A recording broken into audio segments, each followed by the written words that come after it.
Tell us your name and what you're doing. Yeah, I'm Robert Scoble. I'm the startup liaison officer at Rackspace.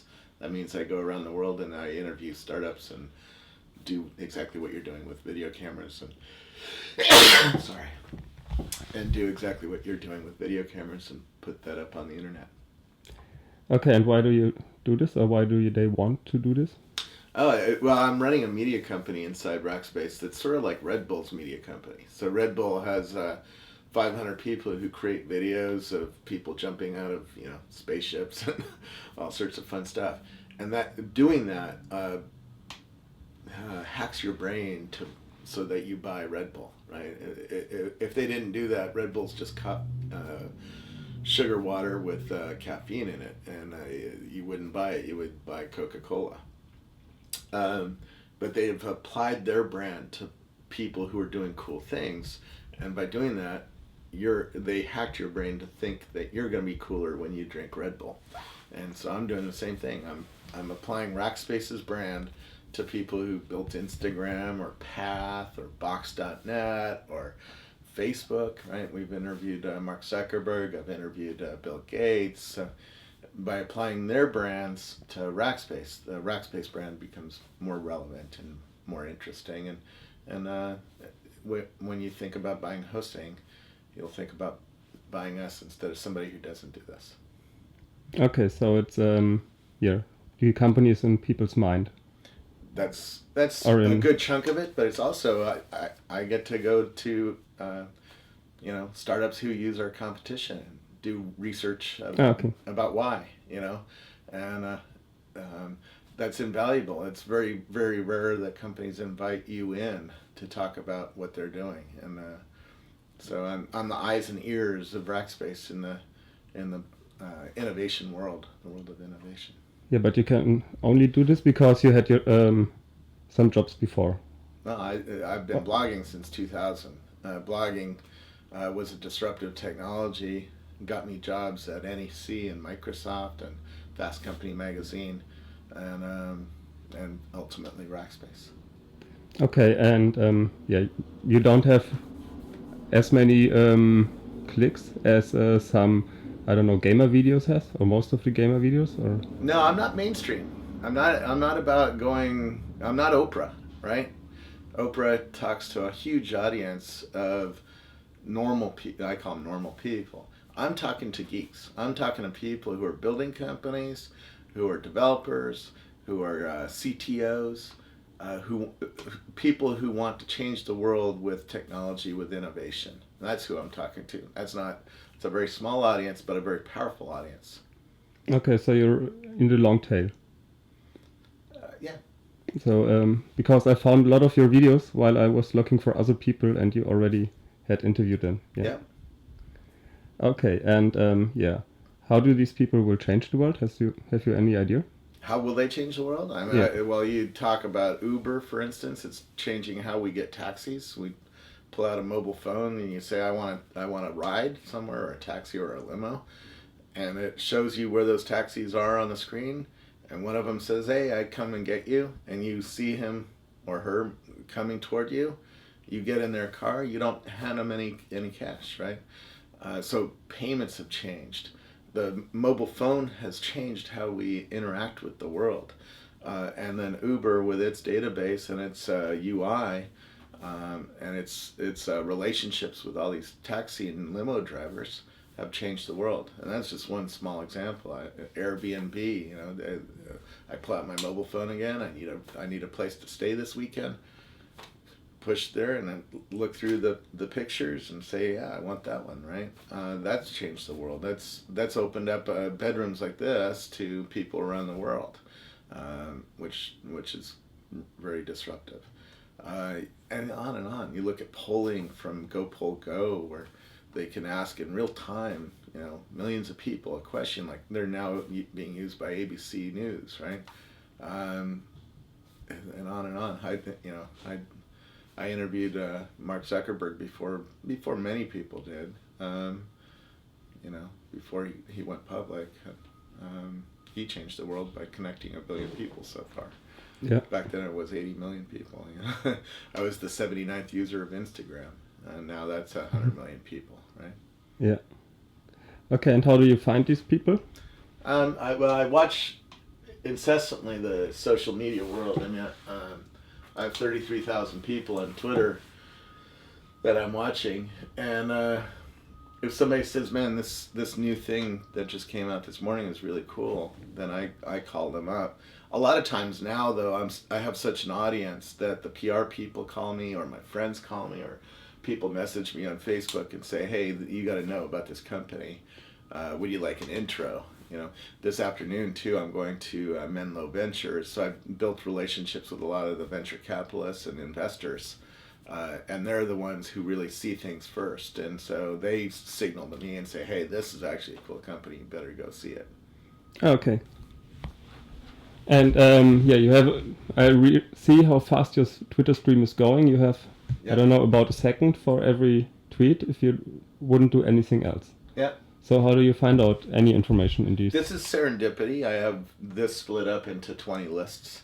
So I have a list of tech journalists. So if I just want to see what the tech news is, I look at the list. And I usually look at it on Flipboard and on my iPad. And same thing for Facebook. I have a bunch of different lists over here that are split up into investors, tech journalists, programmers, tech executives, executives at big companies, and then I split up the companies into startups and big companies. So I have a pretty good list, so I can just click through the list and see what people are saying about various things. Like, here's my news list, and I can see, what people are reporting on, and so on and so forth. And how do you find out if a story is interesting? Is it a guts decision? No, you can see signals. For instance, underneath Facebook, you can see how many people liked each story. So I can see, which company or which person or which story got the most attention today. That's one thing. But part of it's just my knowledge of the industry and what captures my interests. If it captures my interests, it's usually something disruptive and interesting. I saw Siri. Siri was here in this bedroom 6 months before it launched, right? And I saw it, and the guys who invested in Siri said I was the only one, other than Steve Jobs, to get what Siri's impact on the world was going to be. And so the reputation about that gets around, and that forces other entrepreneurs to come and see you. So, in your talk with Howard Rheingold, you talked about pattern recognition. Yeah. So you detect some pattern in this noise. Yeah, well, when you see this kind of flow, let me see if I can get it going again. When you see this kind of flow, my brain is looking for things that have changed in the last minute. I was the first American to report the Chinese earthquake because of this, right? The 8.0 earthquake. And I saw earthquake, and then earthquake, and then earthquake. And I went and looked at the cities from each person, and they were thousands of miles apart. And so I knew 5 minutes before USGS reported it that this was an 8.0 earthquake.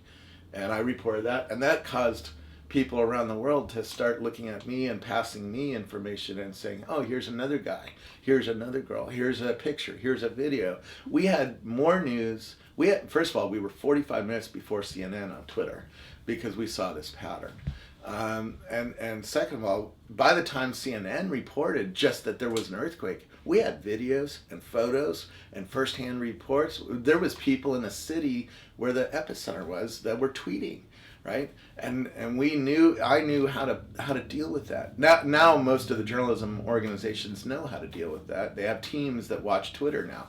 But back then they didn't, and they were really caught unawares, and they were embarrassed, really. Yeah, it's funny that you talk about these earthquakes. I had an earthquake and wrote it on Twitter, and then I looked up for earthquake, and I could find out the position of this earthquake just by looking at the locations. Yeah. Because there was in one area where not a lot of Twitterers are, there were a lot of tweets about the earthquake. Yeah. So I think in the end it would be really easy just to map the locations to find out the epicenter. Yeah. It was certainly easy in the Chinese one because you could tell the language. Um, yeah, we didn't know quite the city where it was, but we knew it was in a certain part of China based on where everybody was feeling it. But within 5 minutes, the USGS nails their sensors. Well, they first of all they see the sensor data in real time. They don't report it to the web until they verify it, and so it takes about 5 minutes for their scientists to verify that an earthquake has happened. And in that 5 minutes, I was just reading the Twitter, the tweets that were coming off of people around Asia, and sort of surmising. I guessed that it was an 8.0 before USGS reported it, based on how far apart people were that were reporting feeling the earthquake. Okay, but can you explain, or how did you learn to recognize pattern, or was it just in your brain all the time?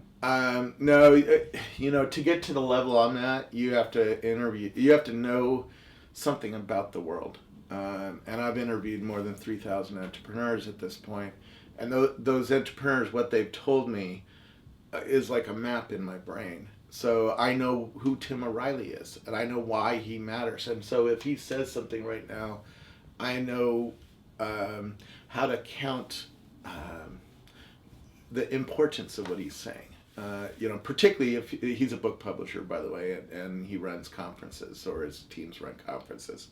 And so if he says something about the tech industry or book publishing or conference industry, it's very important. It's credible, right? If he says something about politics or wine, less credible, right? And I know that for thousands of people. So I know, like, Gary Vaynerchuk is the other way. He's credible on wine because his family owns a wine store.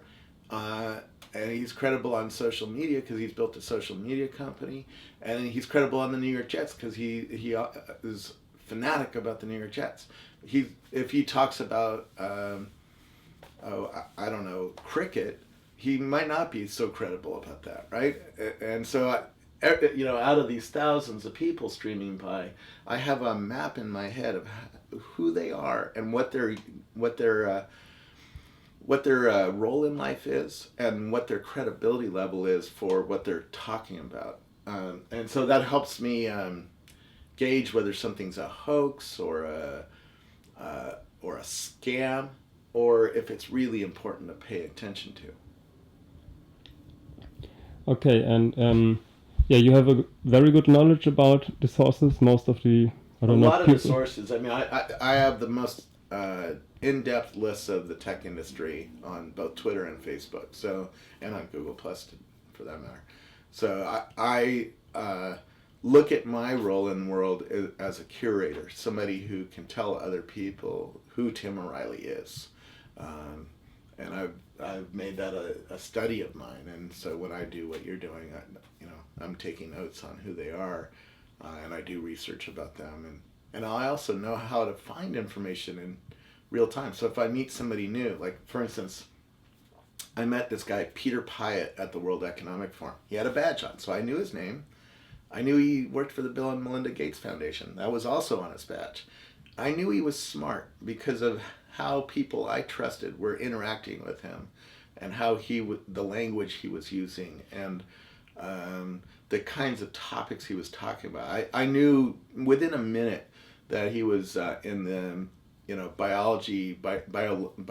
biological sciences world. I didn't know quite how he fit in that world or what he did, but I could tell he was passionate and authoritative on that topic, and maybe he wouldn't be so passionate and authoritative about sports or art or music, right? He kept bringing the conversation back to science and using scientific words and scientific language.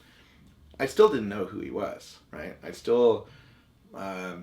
He was important because he was at World Economic Forum, right? He'd done something in his life that was interesting, because you don't get to go to the World Economic Forum unless you've done something interesting, unless you're the CEO of a huge company. I mean, I can't even get my own CEO, which is a $9 billion market cap company, into World Economic Forum. It's not big enough. They say, no, you have to be a Fortune 50 company to get. But you can go there. I got invited because I'm one of the top tech bloggers in the world, right? And they wanted me to report on the Tech Pioneers program there. So, but everybody else is, like the inventor of Dropbox, the founder of Google, or Peter Pite. So I knew Peter Pite was interesting. I just didn't know what he'd done. But I walk away and I Googled him, and the first line was Wikipedia. The first line was he was the discoverer of the Ebola virus. So in real time, I can figure out who people are, what makes them tick, and how they fit together. Which a lot of people don't think of doing that. When they meet people, they just say, "Oh, that's a cool guy," or a fun person to hang out with. They don't think of turning away and Googling them and figuring out who they are, what they do, and find them on Facebook or find them on Twitter and subscribe to them and start seeing what they're doing.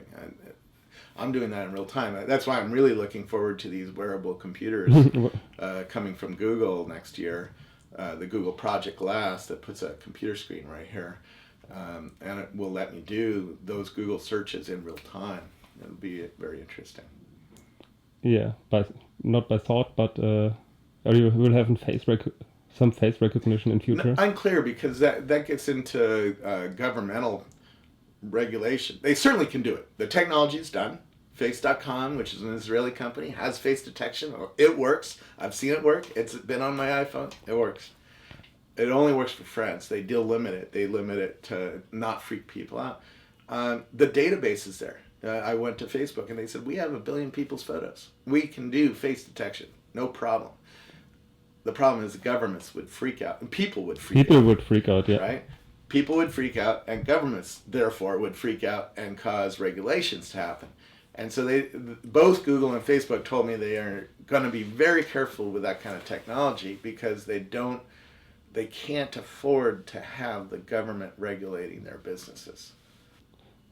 I don't know. You never know what they do with the data in the background. I think it's going to be a startup that's... Who ignores all these? No, it's going to be a startup, and like Highlight, for instance. Highlight's a great example of this. Little startup. When you start it up, you know what you're getting. It shows you other people who are using Highlight within 100 yards. And it shows you their Facebook likes that are in common with you and the Facebook friends that are in common with you. It's great. I love it. I have 2,800 people I've already met there. Wonderful tool. But it's completely opt-in. Everybody knows what it's for, And so if you say that's intrusive, well, you joined it, so stop joining that, right? Where Google and Facebook have had other use cases, and if they try to add this new use case on, it freaks people out because they weren't expecting Google to surface their information that way, even though Google has it, right? For instance, Google knows every search you've made and has stored that in a database somewhere. Most people don't think about that because they've never surfaced it. I can't go somewhere and look at all your Google searches, right? But there is a database somewhere that has all of your Google searches stored about you. In fact, you can look at your own history, right, if you turn that on. So, but they can't surface it. They can't change the expectation of what the product was. And a startup doesn't have that problem. So a startup can come along like Face.com and say, hey, we're going to do face detection, and it'll be opt-in, and okay, people will join it. I'll join it. I'll join it the minute it's out, right? You're joining everything. I join everything. It's and part of that is so I know what's coming at me, but also I live a public life, and I've found when you cross over to living a public life, like a public life in Twitter and Facebook, you start realizing that the crowd improves your life. Whether you're at my level now or like, my son's level, and not many people know him. When you are able to ask a crowd, whether it's 10 people or 100,000 people, where should I eat sushi tonight? You're going to get your life improved because one of those people is going to say, hey, I know a new restaurant that just opened up around the corner. It's really, really great. And that improves your life. And I've had thousands of those examples where my life has been improved by talking to the crowd and having the crowd talk back to me. that I can't go back. And I'm going to seek out any new tool that pushes that further. I use Waze on my iPhone. Most people don't even know what Waze is yet, right? But Waze is a traffic app that shows me other people who've also joined Waze on the streets, and I can report where the cops are. I can report where accidents are. I can take a picture of an accident. If I'm stuck, behind an 18-wheeler truck that just overturned, I can take a picture of that and report to everybody else, so that everybody else knows what's going on and has, can make better choices about, oh, should I sit here and wait for a few minutes to see if the traffic goes away? Well, if it's an 18-wheel truck, no, that's not going to happen. But if it's just a little wreck that gets moved off, 10-minute wait, and all of a sudden the traffic starts moving again,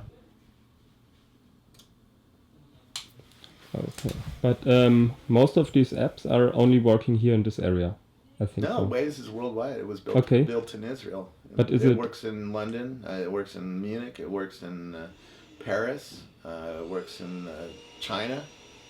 So most of the companies I report on are worldwide companies. In fact, I don't like reporting on companies that only build for a local market. No, it's not built for a local market, but it's No, from my experience in my hometown, Foursquare is not working at all because there are so few people, just 30 That's a different people. problem. That's not working. That means that not enough people are on it yet in your hometown. It's a chicken and egg problem. Yeah. We went through that problem 3 years ago in San Francisco, right? San Francisco didn't have, when I started using Foursquare, there was nobody on it either, and it sucked. And now it really, really rocks in a lot of the major cities. I go to London, check in, and there's dozens of tips for each of the restaurants I'm going to. Paris is the same way. Munich was the same way, right? The big cities. Big cities where there's a lot of people. To get to the local level, you have to have enough people. And it takes time for technology to spread to everybody, right? The famous line, I forget who said this, but the future is here, it's just not evenly distributed, right? There are 20 self-driving cars in the world, and they're right over the hill. I see them on the freeway. I don't have one yet. Yeah. So the future's already here. We already know what the future's going to be like for me, but I won't have one for 15 years because of cost, because of governmental concerns, insurance concerns, people concerns. It'll take 15 years before I get one. And it'll take another 15 years before, let's say 40% of the world gets them, right? Because it takes a while for a new technology, even one that's affordable, to get spread out to everybody. And then it'll take another 15 years after that before it shows up, before everybody in your hometown has a self-driving car. So it's a 50-year problem. But is this 50-year problem? But is this the idea of self-driving cars, that you have your own self-driving car? Oh yeah. Not like taxis, so you just... You could have an argument there. I want my own. You want your own, okay. I want my own. I like my own car. In America, car is part of the culture, part of your identity, and having your own car with your own kids' toys in the back and your own kids' car seat and all that is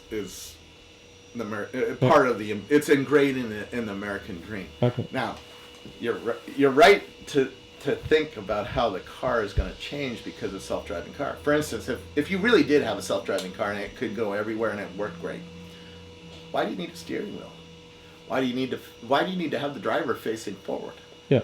You could face backward, which is safer, by the way, because if the car does ever get in a wreck, and it probably won't ever get in a wreck, facing backward is safer. But more so, if I have 4 people in the car, now I can play a game with them while the car's driving. Or I could have a video conference, or I could take a class, or I could be building a 3D model on my 3D printer, and working on my Surface computer or whatever is going to be next, right? The car could be completely rethought. And when you go down that path, it makes a lot of sense to rent the car out. So my car might go and pick up other people and charge them like an Uber can. At least, it can be used. And you make some extra money and get your and also wouldn't need to, so in San Francisco I pay about $25-30 a day for parking where I work, and some spots are $60 a day. So why does it need to park? Why can't it? Yeah. Well, first of all, it could drive to a neighborhood where there's free parking and wait there until I get out of work and then come back and pick me up. or it could go and pick other people up and actually make me some income and help pay for the car. Right? So, you're right. You're right to rethink when technology changes like that. It changes what's possible, and most people aren't even thinking of the self-driving car. I was racing Audi cars yesterday at the Sonoma Raceway, and the instructor just couldn't even dream of a day where he's going to have a self-driving car. To him, it's evil, and it just, he doesn't understand why anybody would want a self-driving car. I said, you're a race car driver. You get to have fun driving cars. So for you, fun and your job is wrapped up in a driving car, right?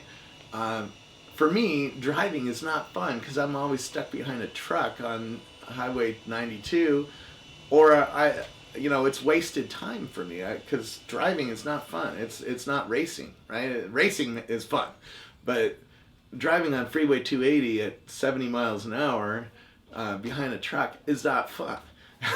And so why can't I turn that task over to a computer and let me go back to doing something fun for me, reading a book, watching a movie, reading Twitter or Facebook, or doing editing my videos that I'm supposed to be editing. Why can't I go back and do those things with that 45 minutes and let the car drive itself?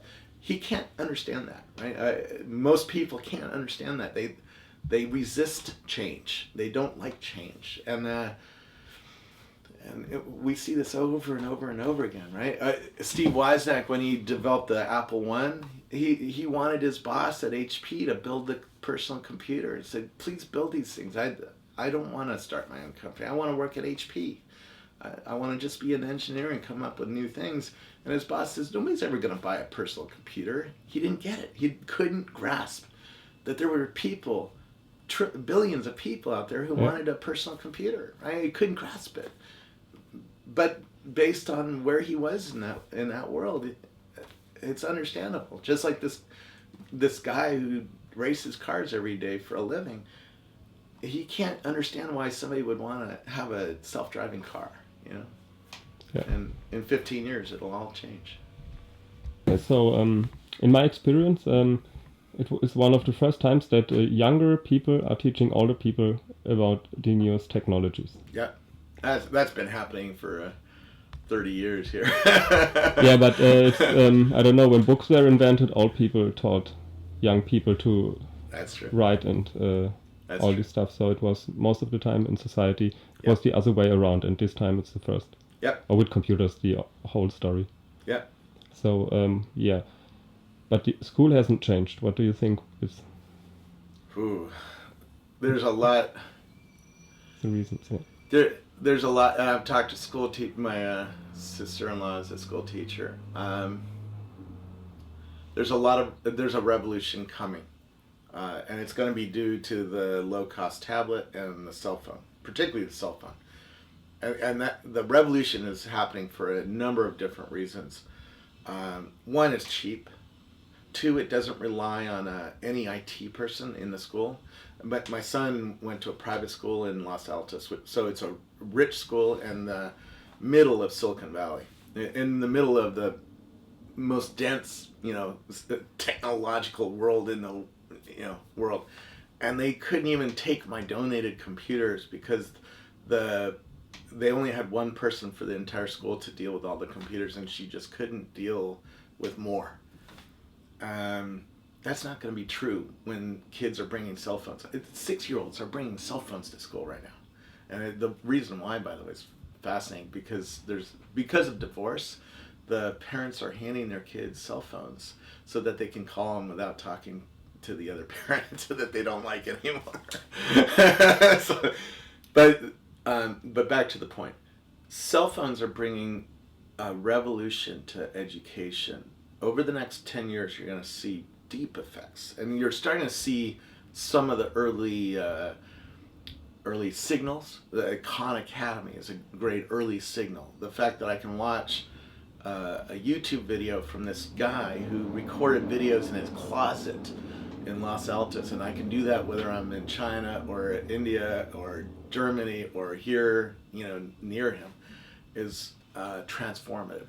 it's changing education. But there's deeper things. I talked with one of the computer science professors who taught, I think it was Larry Page, and he's working with at-risk youth in Detroit, i.e. poor kids. And he says the problem in those neighborhoods is if you're carrying around a math book, you're going to get beat up, and the book is going to get torn up and taken away from you, and so your ability to escape is retarded. It is hurt. The chances that you're going to be able to read a book and get out of your situation and improve your life is very hard to do. And this happens, right? The guy who invented ClearType, which is how the fonts are smoothed on the screen, was Bill Hill. He was my first interview at Microsoft. He escaped poverty by going to the library and reading every day and educating himself and pulling himself out of the situation he was and getting smart enough to get to go to a university. And so it's possible. We know it's possible. I have examples in my own life where that has happened, that he was the first person in his community to go to a university, right? The problem is how he had to put a lot of energy, of his own energy, into doing that. And maybe even take on his peers who didn't want him to go to the library and wanted him to go play sports or go drinking or do whatever they were doing. A phone now brings the world's information into your hands. So you don't even need to go to the library anymore. You just need to have a phone in your hands where you can watch those Khan Academy videos or chat with people on Facebook who are smart. I have people who are in the White House right now on my Facebook. They're in my hands. That's transformative. Something is going on here that's different. I mean, when I was in school, we thought we were in the Cold War with Russia. And now I have friends who are Russian generals. And last Sunday I was hanging out with an astronaut who's been on a Russian Soyuz spaceship. The world has shifted, and our access to information is shifting very, very quickly. I mean, you're holding a GoPro camera, which is a $300 camera. When I was a kid, a TV camera was $200,000, and it wasn't even 640 by 40. That's a 1080p camera and has the ability to distribute its video now worldwide. That's a revolution. There is no doubt there's going to be a deep revolution in education. I think this is why also the venture capital community is starting to invest in new startups for education, because they're sensing now there's a market that they can build because of these transformative technologies. But take it deeper. Now the kid has access to the information. Every kid who has an Android phone or an iPhone in their hands has access to the world's information, has access to the Wikipedia, the YouTube. Now they could use it to goof off, and watch stupid cat videos on YouTube. That's going to be a choice that a lot of people make. Or you could watch TED videos, right? And each TED video you watch puts something in your brain and rewires your brain to maybe go and learn a little bit more about that topic and become more proficient, learn a little bit more math, a little bit more science, or learn photography, right? Learn something that has some value to the world, right? So the kids are the smart teachers, when you talk to the teacher of the year, like over here in Palo Alto, which is one of the best districts, the smart teachers talk about being a curator, a connector, a facilitator. They say the classroom is being flipped, where you learn the lesson at home by watching Khan Academy videos on your tablet PC at home. That's your homework, is to learn. And then you come to the classroom to practice, because there you need a teacher who can help you see the world a little bit differently or get past a block. I remember being in junior high here, and we had a metal shop. And it's one thing to teach how melted metal works and how to make a cast and make something. It's one thing to teach you that on a TED video, for instance. It's another thing to actually try to do it. and it took me 20 times to make the stupid horse work. And the teacher was there not to teach me how to do it. I already knew how to do it, and I did it 20 times before it finally worked. He was there to say, okay, why didn't the metal get into the foot on this iteration? How did you vent it? Let's look at your cast. Oh, you didn't do it quite right. And he was a facilitator for learning. And that's going to be the place where where I think this revolution is going to come. And you're going to see new apps. Cal Canis already has a conference on new apps that are coming to help teachers facilitate this kind of new learning. You know, we're seeing Khan Academy and Creative Live. There's a new company that just got $7.5 million to do new kinds of video and new kinds of learning, lifelong learning for people. We're seeing, some of the colleges are starting to react to this. I talked to Tina Seelig at Stanford, and she's teaching a class right now on creativity.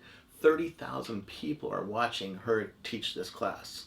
So Stanford and Harvard and the better colleges are already learning, if we share this information with the world, stuff happens. It causes the learning to get better because as the audience gets bigger, the learning gets better because there's going to be somebody in that audience who's smarter than the teacher, right? And who is probably more creative than Tina Seelig, right?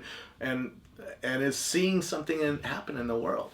I interviewed a surgeon, a lung surgeon at Stanford, and he said everything I learned in medical school 30 years ago, this is an older guy who's quite accomplished, is obsolete. He said, we don't do anything the way we learned it 30 years ago. And he carries around an iPhone now to know the latest science, because some kid who's studying in Helsinki or London or China might have discovered a new thing about the disease he's trying to cure, and might have come up with a new drug, a new procedure, a new way to get to it, and the science changes, right? And he has the latest learning in his hand. He said, that's how I do surgery now. Before I go into surgery, I stop and look to make sure I know the latest science, because the world changes its understanding of these things. Right? Revolution is coming. Yeah. We have access to the world's information for the first time. It's quite exciting. Okay, and what about the old media? It's funny because, when you get into a hotel, they ask you, like I got into a hotel in Dublin a couple weeks ago, and they asked, would you like a newspaper in the morning? I go, and my answer was, no, I don't read 18-hour-old news. Because I know when you press ink onto paper, it takes a couple hours just to do that and store up enough copies. I toured the Wall Street Journal printing plant, which is over on Page Mill Road, which is, by the way, right across the street from where Facebook used to be. Sort of ironic. And so when they have to run those presses all night long, to print enough copies to distribute enough news to the world. And so the news you're reading in the morning, when you wake up and there's that newspaper on your doorstep, that's 8 hours old at minimum. And usually it's 18 hours old, because they can't afford to put real-time news into a newspaper,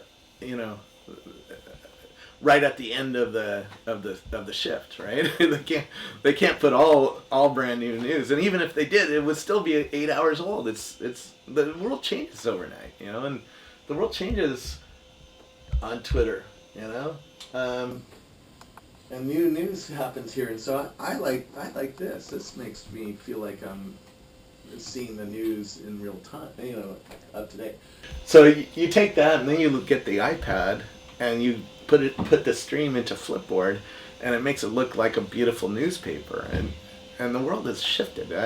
I can't imagine going back. I haven't read a newspaper in years. So that's one way to look at it. The other way to look at it is, if you look at TV or radio or news, anybody who owns a transmission tower which costs millions of dollars, and then you have to have an FCC license to spray that information through the airwaves. That's an expensive proposition, and it's a scarce proposition. There's only in San Francisco. There's only 4 TV stations, really, that can do independent stuff.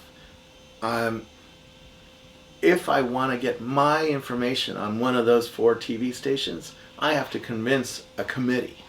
I have to convince an editorial board. Hey, my video that I shot on a camera like yours is good enough to go out in the real world. And convincing a committee is very, very difficult. I worked at Fast Company magazine. I know what that means. That we have meetings to decide what goes in the magazine, what goes on the cover, what's the biggest article, how many words does each article get to have. Do we invest in a photographer to go cover that article? And even after all that, it's still 3 months before publication. It's still old when it gets done. On Twitter and on blogs and on YouTube and on Facebook and Flickr and Quora, I don't have to convince a committee to distribute my information. If I want to put a video up like you're doing, I just put it up on YouTube. I don't have to convince a committee. That means publishing is frictionless, fast, and there's a lot more of it. Every minute, 48 hours of YouTube videos get uploaded. So there's far more videos to watch than you can possibly watch, right? So the supply now, there is no scarcity on supply because there's no scarcity on distribution anymore. So now what is scarce? My attention, my ability to pay attention to that tweet right there, because it's gone, right? In 10 seconds, that tweet, which is from Cirque du Soleil, is gone. And if you can't find a way to get me to care about it, then you're not going to get read. You're not going to get distribution. And that's the new limiting thing. It's not the committee that's going to keep that tweet from getting on my screen. It's now you have to get me to care about that thing, and that's where the mainstream media is coming back, and there's this competition, because people like me, I can publish a lot, but am I credible? Am I reliable? Do I have the best information? Do I have the best written information? The best produced information? If I have a photograph of a fire, is it the best photograph of that fire? Maybe not. Maybe somebody else who's a pro has a $3,500 camera, and maybe I'm shooting it on a little $300 camera. Maybe he has a press pass, so he has access, or she has access to the fire scene. Maybe he or she has built a relationship with the fire chief, and so he or she can ask the fire chief, what caused this fire? What did anybody die in the fire, or was anybody hurt? I, as a guy who just is, taking pictures with my iPhone, might not have the best story. And so there's going to be this friction back and forth for years between brands like the New York Times and people like me who are just putting stuff up on Twitter and Facebook and WordPress and YouTube and Flickr and stuff like that. But I'd much rather have this world where I can publish than have a world where there's gatekeepers and there's people who decide what's important to put out into the world. I'd much rather have this world of oversupply where I can see everybody's reaction in real time. I'd much rather have this world where I saw the Chinese earthquake 45 minutes before CNN reported it, and even after CNN reported it, it wasn't accurate or interesting or on the street or anything. Now, after a day, they started doing better stories because they flew helicopters and satellite trucks and all the machinery that they have to cover stories into Chengdu, China, and around China. So after a day, the amateurs were at a disadvantage to the pros. But that's switching. It's going to be an interesting fight for another decade to see how this all works out. But okay, but the amateurs don't need to make money. And not necessarily, I mean, not necessarily. But these professional journalists and they newspapers, do need to make money, and that causes biases in their own reporting behaviors. And we're seeing this in the tech press for sure. The tech press will overcover Apple. You know, for instance, when Facebook's CEO spoke, there was 1 satellite truck. When Apple spoke, there was 6, or even more, maybe even 10. So why does Apple get 6 times more coverage than Facebook when Facebook has 1 billion users and Apple doesn't have 1 billion users? You know, they sold 100 million iPads, and a few 100 million iPhones, right? So why is Apple being overcovered? Because more people want to read news about Apple, so there's more payment for covering Apple. And this is why we get the news we get. You know, why do we get Fox News? Why do we get the sensationalist news? Why don't we read more stories about Syria or about Egypt or about the Middle East or about politics or about, you know, science? Why do we get more stories that are sensational about sex scandals and stuff like that? Because more people want to watch that news. And when they want to watch that news, they click on it. And when they click on it, the journalist or the journalistic organization gets paid. Because the ads on that page, you know, for instance, even on Facebook, right, there's ads. You know, the ads on that page, every time I refresh that page, Facebook gets paid, right? And that's the whole game, is to get you to refresh that page as often as possible. So it brings a bias to the world. Having to get paid brings a bias to the world of journalism, which is usually more sensationalist, and they have a very keen sense of what people are actually clicking on, and they'll just give you more of that, and it leads our public discourse down a bad path, because people get less educated, and it's like feeding everybody McDonald's. You know, McDonald's once in a while is okay. I like McDonald's. I eat a lot of McDonald's. But if you eat too much, you get unhealthy, right? And if you don't eat broccoli's not so fun. It's not as nice to eat as a Big Mac, right? But if you don't eat your broccoli, you get sick. And the problem is the journalistic industry right now is still trying to figure out how to get paid with the Big Mac, as well as give the broccoli. And it's really a problem. Yeah. Okay, and last question. Do you still read books? I have a lot of books. Do I read them? I read them on my Kindle. What's really ironic is the PR... I have a lot of books that are even on the shelf. The PR industry keeps sending me paper books. It's like, dudes, the only time I have to read is in a plane.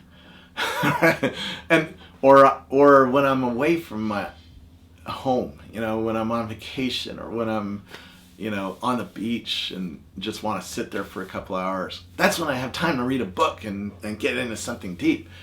And they keep handing me paper, which is heavy.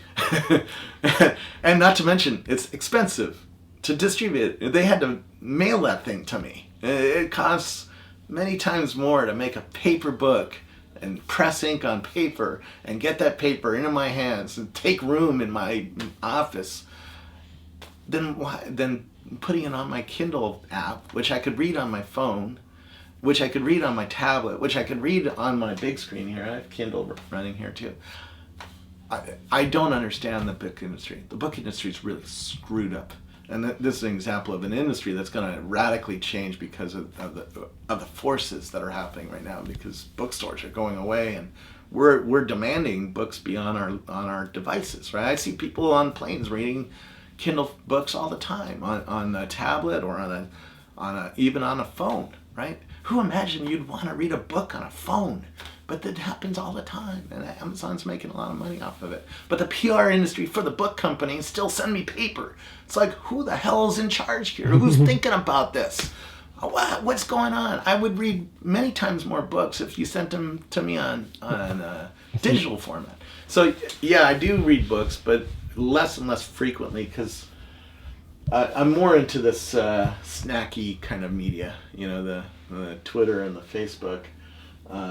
And I'm more into and I also go around and interview book authors. Just the other day I met Amy Tan, and I was at her house. She wrote the Joy Luck Club, right? And told a few friends I met Amy Tan, and they didn't even know who she was. I was like, she's a famous author. She won, awards. She got rich because of this book she wrote in the 1980s. And you don't even know who she is. It's very interesting. Yeah. But I hang out with book authors, and they tell me about their books, and then once in a while I'll read them. But my life is a bit weird. It's more experiential than having to read what. Okay, let's discuss about your vision. What will happen to nations? Yeah, you asked me about nations. I don't see nations going away unless they do something wrong. And wrong could be like genocide. Wrong could be overtaxation. Generally, humans hate change, and the idea of your belonging to a country or a state is part of your identity. It's really hard to rip that out of people's heads, and so I can't dream of a world where there's not a California, that there's just, you're part of the world, or you're not an American, or you're not a German, or you're not a Chinese. So much money. I mean, I was just at the Olympics, right? So much money is spent in marketing and reinforcing the idea of your country. We have songs, we have cultural music, we have movies made about, your countries. We have dance about, we all know the Gangnam styles from South Korea, right? How do we unhook the idea that you belong to a nation or a country or a state or a city? Wow, I can't imagine that kind of world. I could imagine a world where one nation goes away and changes leadership, or gets joined with another nation, through war, through whatever, or particularly if that nation does something really bad.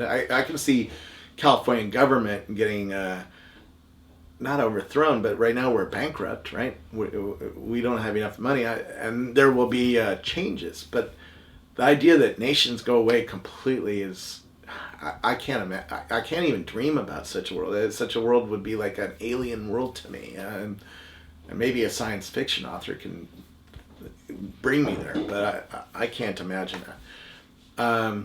I could imagine a world where the importance of government gets disrupted a bit, because we have the ability to vote in real time. I mean, I was sitting next to Randy Zuckerberg at the World Economic Forum, and she was listening to, I forget the speaker at the time, maybe President Clinton, and she was asking everybody on Facebook questions and seeing hundreds of thousands of answers in real time, within seconds, come back. Is that a new kind of governance? Couldn't a government govern this way and be able to hear from its constituency what people want in real time, and everybody could see it, and everybody could, on Go Poll Go, this company that started up, that ABC News is using, you can click on a city and see how that city voted versus New York, or versus Dublin, or versus Munich, or versus Shanghai, right? And so you could see difference in people's behavior patterns. It's I could see that leading to a new kind of governance. Certainly taxation is going to change, because money, when I was growing up, money was paper you put in your pocket, or coins you put in your pocket. And then we got credit cards, a piece of plastic. And now we're using Uber, which I could pay for a taxi without even passing anything to the driver, right? By the mere fact that I'm in the taxi means that the taxi driver gets paid, and I something from my accounts goes to his. So taxation could radically change, and will radically change, because of the payment systems are changing.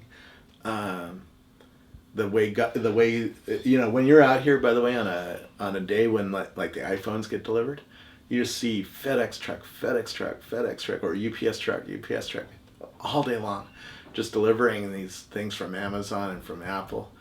And you could tell the world has changed. We don't go shopping at malls anymore. We're buying more and more every day on our screens and asking it to get delivered to us.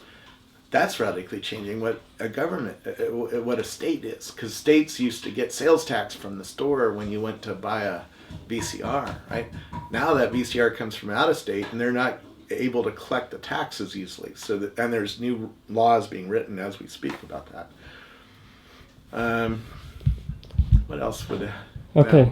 I mean, there's still going to be needs to be somebody to pave the road and teach the kids and take care of the poor and build hospitals and build infrastructure for our lives. And government is still going to be the most efficient way to do that.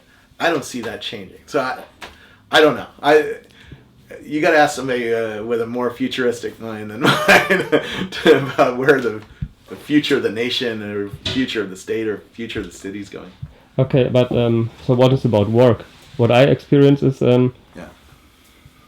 I think we will run out of work, or we start to create I just totally disagree. Or not out of work, but I totally disagree. I think the idea of 8 hours days. I totally disagree with that okay, too. Let's go. Work, and part of this is I grew up in Silicon Valley, and when I grew up, Silicon Valley was still largely agriculture. Still, I lived on an apricot orchard, which now Apple Computer paved over, right? And so the jobs went from agriculture; those jobs disappeared, and the farmers used to talk like this: "Oh my God, our kids are never going to have jobs. Where's my kids going to work? All the jobs went away. Something replaced it, though, which was manufacturing. I worked on a soldering line in high school at HP, right? And built things. Those jobs went away. And, people have been, how are we going to replace these manufacturing jobs? My kids aren't going to be able to do soldering or putting machine screws into metal in a car plant or building things. Those jobs went away. They largely went to China, right? And other places. And now, we're arguing about a new kind of work. Oh my God, we have to compete with the Chinese with our minds. How are we going to do that? We're not as smart. We don't have as many people. Everybody's like, but the human mind is a crazy thing. We find ways to do new things. And when we do new things, we want new things. And when we want new things, we create jobs for people. And I don't see that ever stopping. The optimist is always right in this equation. The pessimist is always wrong. And yeah, there are dislocations. There are 20% unemployment, but there have been 20% unemployment. The Depression happened, there was 40% unemployment. And we survived, and we moved on, and we found a way to create need and create new things. It's called marketing, I just drove some race cars from Germany on Tuesday, and I want one now. It's a $100,000 car. Did that create jobs? Yes, I can't afford it, but I have a need now, right? And humans are good at coming up with new things. I just drove yesterday. There was this new company from Y Combinator called Boosted Boards, makes an electronic skateboard, $1,200, right? Not possible to build 5 years ago. Today they can. I want one. And so do a lot of other people. They're selling dozens a day of these $1,200 skateboards. We didn't even know we wanted one 5 years ago. It wasn't even possible even if we wanted one, right? And the human mind is brilliant at coming up with new things to do and build and dream about. And, there's a lot of people who I meet who want to go to space. That's not possible today. But Richard Branson's building something that'll take, rich people up. And in another 20 years, it'll take normal people up. And so, God bless this world. I love it. Yeah. I just ask myself because I don't think that there will be oil left when I'm 90, or I don't know. There's more energy spraying down from this thing called the sun. I know. That we are wasting. We are not collecting any of that energy here in Half Moon Bay, even with the fog. Yeah, We it's true, but you have to start with it. And the other. we can build things. My dad was a nuclear engineer. We can build nuclear plants. They might cause new weird cancers, when they blow up like they did in the Japanese earthquake.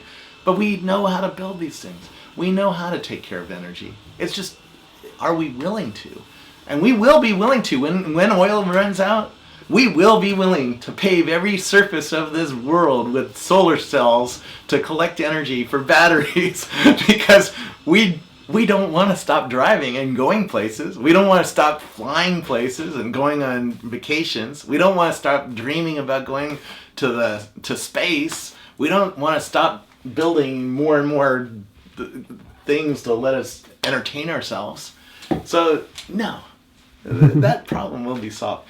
The worst problem is going to be the global climate change, the global warming, the seas going up, the dislocation of billions of people, including a lot around here. I mean, if you go down the street, Half Moon Bay is largely near the surface of oceans. San Francisco is built on landfill, right? So if the ocean goes up 6 feet, San Francisco's in trouble. New York's in trouble.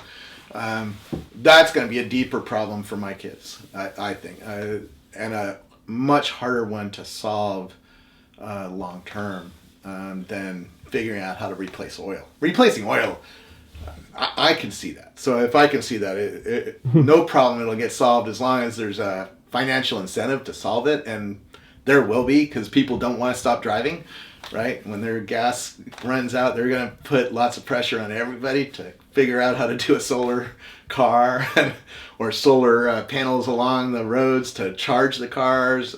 That will get solved. The global climate change is going to be a tougher one because maybe we solve it in the first world, but I've been in China and the pollution there is just horrid, right? They're going through their industrial revolution, and then India is going to go through an industrial revolution, and then other places, Africa is going to go through an industrial revolution, and it's going to be very difficult to convince those nations not to pollute while you are realizing that the pollution is causing massive dislocations to societies. So that's not a problem for my generation, but certainly for the next one. Yeah. Okay. Thank you very much. Yep.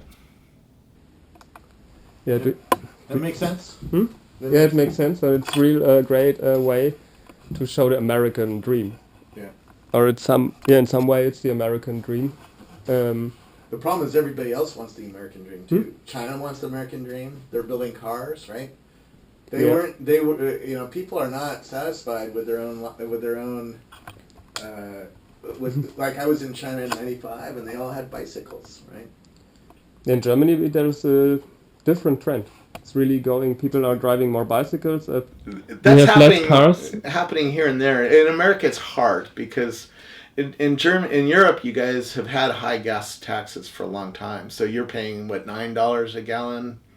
$10 a gallon for gas. And you've used that money to subsidize really great public transportation. I mean, when you get to Germany, you can take a high-speed train anywhere, and it's beautiful, and it's nice, and clean, and efficient, and it's always on time. I mean, the Swiss trains in Switzerland, they leave when the second hand gets to the top of the hour. They run like a Swiss watch, and we don't have that here. Here our trains are bumpy, they're slow, they don't go very many places, right? I don't have I can't go on a train here. I'd have to drive over the hill to just get on a train. So it's American culture is one about cars, and so it's going to be very hard to unlock that from American psyche, I guess. But German culture was a lot about cars as well, but I don't know, maybe we don't have so big roads in the big cities, and more people are moving to cities, so it's... And also the public transportation is better in Germany, so you can take a bike on the train, get into the downtown, and then take the bike around the town. I don't have that capability here. I would if I lived, along the train track, but it's tough. It's tough to do that here, and it's also so spread out. I mean, I'm 45 minutes from Twitter that way. I'm 45 minutes from Apple that way. I'm 45 minutes from Oracle that way, and so it's very, very spread out. In Germany and Europe countries, the cities are more compact. I've found. It's not always true. There's still suburbs, but I don't know. It's needs to be a lot of rethinking of cities and where we live, and to get to the point where we can go back to riding a bicycle. But the problem is, even if every American and every Chinese or every German rides bicycle and stops driving a car, there's a billion Chinese who want to drive cars now. And they're buying them, and they're building them, and there's a billion Indian people. So if those two nations want to drive cars and the rest of us are going to bicycles, it doesn't matter. We've not changed the world. The world has, we've changed ourselves, but we haven't changed the pollution that's going on, right? So we need to really rethink a lot of things, and it's going to be tough. But if we look at these self-driving cars, then they are like taxis. Yeah. So you just open your app and say, I want from here to there, and then 3 minutes later there's the car in front of your house. Well, that means you can make fewer cars and you can spread the cost over more people. And you don't have so many people you have to to just work. You have to change the culture. So you have to change what's in my head that I want to own a car. That's possible. That I can see happening. I can see getting to a place where, okay, I can just order this car and it'll show up when I need it, and there'll be enough of them and it'll happen consistent. It has to run like a Swiss watch. It has to, when I want a car, it has to be there. Otherwise, I want to own it. The reason I want to own a car is it's there. It's in my garage. It's freedom, right? I can always go somewhere. And I never have to wait for a bus or a train or a taxi to pick me up. Uber has happened because the taxi system is really crappy, right? And to come back to work, if you, I don't know, normal car is standing around for 23 hours a day. So if you just extend the usage time to 8 hours, so you eightfold it, you only need 1/8 of the cars, or maybe for the rush hours double the usage, but you don't need every fourth car. There's 3 billion people in the world who don't have cars who want them. Okay. And so while we're buying less cars here, we're going to spread that cost out over the world and enable more people to have more access to transportation, right? But I want to get to is the idea of working 8 hours is very young compared to human history. I find people worked only as much as they needed, and I think but when you're in an idea age, like I do what I love, right? I do what I love, and it's my identity, my life. If you told me I could only do that for 8 hours a day, I wouldn't know what to do. I really wouldn't know what to do. So the idea that you have to clock in and work is something you do from 9 to 5 is totally foreign to me. I don't understand that world. I did that when I was in high school, and I can't imagine doing that today, right? And as the economy of the mind increases and more startups happen and more of the entrepreneurial behavior happens, people do more what they love. Therefore, they're going to work more even if they don't have to. And there's not going to be an hour that you work. That idea is just foreign to me. I do want to get more productive at what I do, and so I've written 1,500 Gmail filters to filter out my email so I don't have to pay attention to email, and I can do more enjoyable things. But the goal is to have enjoyment, which, to me that still is some form of work or some form of hardcore play. Racing cars was fun, right? which leads into new work, right? Because even if I was rich and I had the time, I wouldn't want to sit on a beach. I'd want to maybe learn how to race cars for a while. Now I have to buy $1 million race car, and I have to go and take lots of lessons and do lots of practice and all that. Now I'm all of a sudden efficient at racing cars. Well, that's new. That's work now. Once you get to that level, it's work. Snowboarders, I was just hanging out with snowboarders and skiers in Aspen. That's work to them. Is skiing down this mountain that's like this, and that's work. To me, it looks like play, but when it turns over to that point where you're proficient at it, now it's a job, because you can make money with this, and and to keep doing it, it almost needs that, right? Unless you're just a trust fund baby and independently wealthy.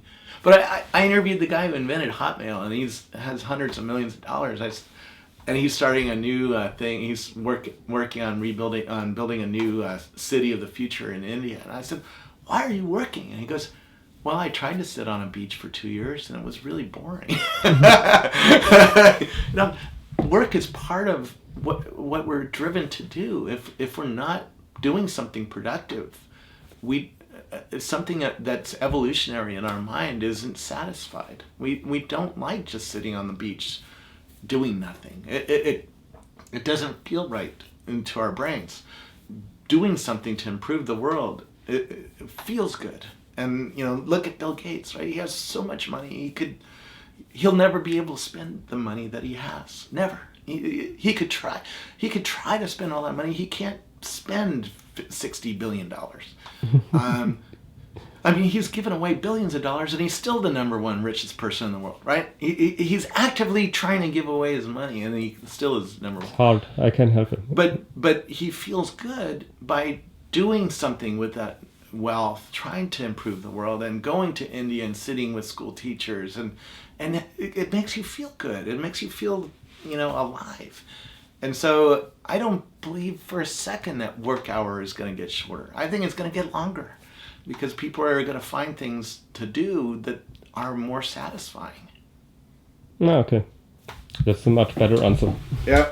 And I don't know, I have recorded more than an hour. How would you would upload it in one, or how much do you edit?